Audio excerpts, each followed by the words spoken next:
and 7 Spanish angels took another angel home. Hey, I'm Willie Nelson, and you're watching HempRock TV.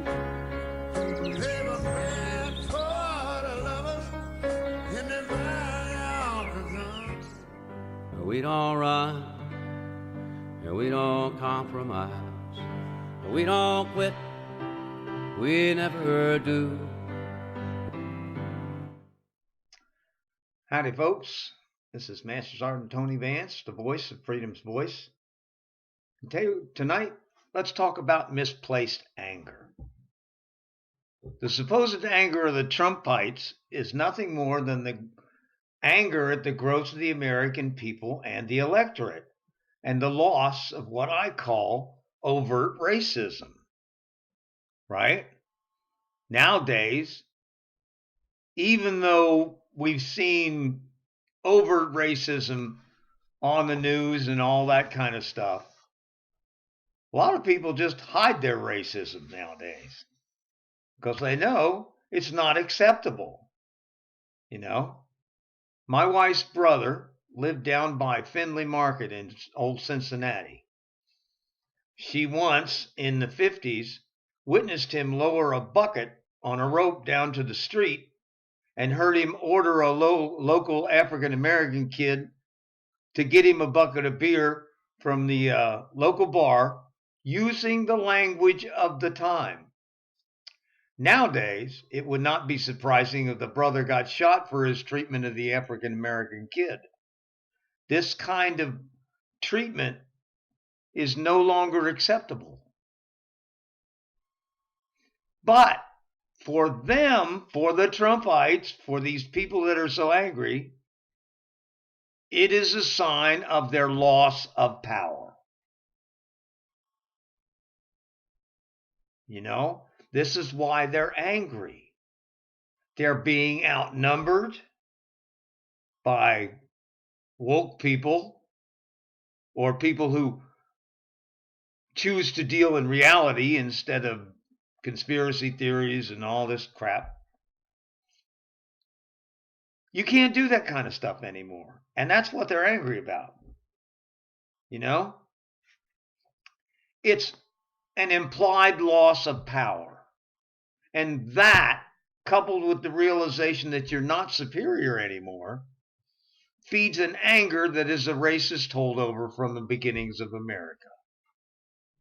What we are witnessing, I believe, or I think, I hate to say believe is nebulous. You know, you can get out of it. Well, that's what I believed. No, I think that what we are witnessing is a last rejection of the ideal of racial superiority.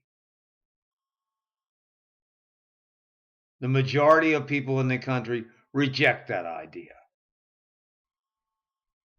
And,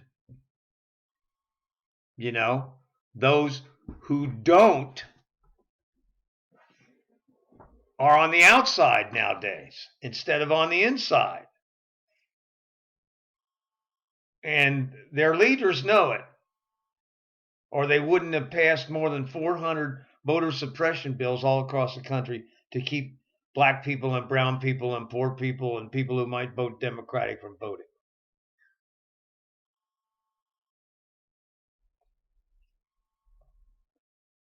It's a result of the growth of America. There's really nothing nefarious or conspiratorial about it.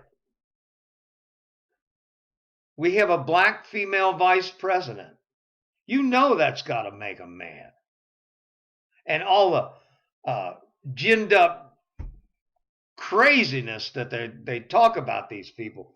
Joe Biden is supposed to be a giant pedophile, and he's head of a huge pedophile ring, and they're taking children from down on the border, and they're using their blood for their sacrifices, and on and on and on and on and on. It's absolutely insane, but I swear to you, you ask them, they believe it with all their heart.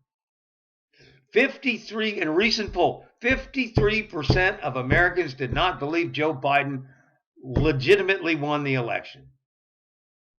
And the funny thing is, because of all the stuff stirred up by the Trump people about faulty elections, this election was gone over many states 3 times. They counted the ballots. There was no fraud. Matter of fact, most of the election officials, people in the know, say that it was the most secure election we've ever had. And yet it is the most doubted.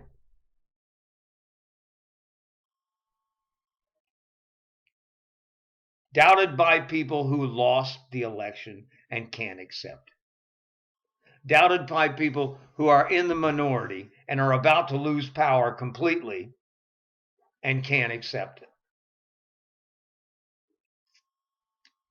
I think, as I said, that we are witnessing the last gasp of racial supremacy. Oh, it'll always retreat to the little dark corners of the society.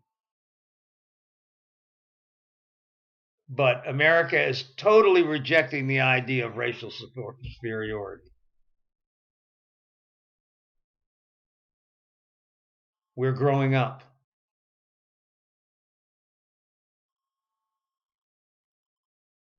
We're realizing that we have to fight to make our lives better, because those who are in charge won't. Now, Biden wants to do a whole bunch of stuff, but he's a day late and a dollar short. We need a universal basic income and universal health care, and then we will have financial freedom for our citizens and all our new citizens, all those black and brown people that are going to come and make America better, because they will. The people that have the courage to leave their country to go to another to make a better life are the people you want. They're brave and courageous, and they're thinkers. These are the people you want. They will make our country even greater, and we should welcome them with open arms. Yes, the last vestige of white supremacy in America hopefully will go down, and that's it. Onward and upward, America. Onward and upward. That's it this time. As far as the cancer goes, today is Friday the 28th. Tomorrow's Friday the 28th. The 29th is Saturday. I go under 4.5 hours. Then another day and a half with the meter. Then they take that off, and another day and a shot, and then I get 2 weeks to recover, and then we do it again. So that's the story. Whenever they do a scan and let me know what this situation is, I'll let you know. But this would be number 4. I've got 3 left to do after this one. And then they're going to scan me again and see what the deal is. So everybody keep your fingers crossed for me, and I'll let you know what happens the next time we're around, as soon as I know. Hope you had a happy Memorial Day. See you next time. Hi, I'm Willie Nelson, and the Willie Nelson Teapot Party and I endorse Veterans for Medical Cannabis Access.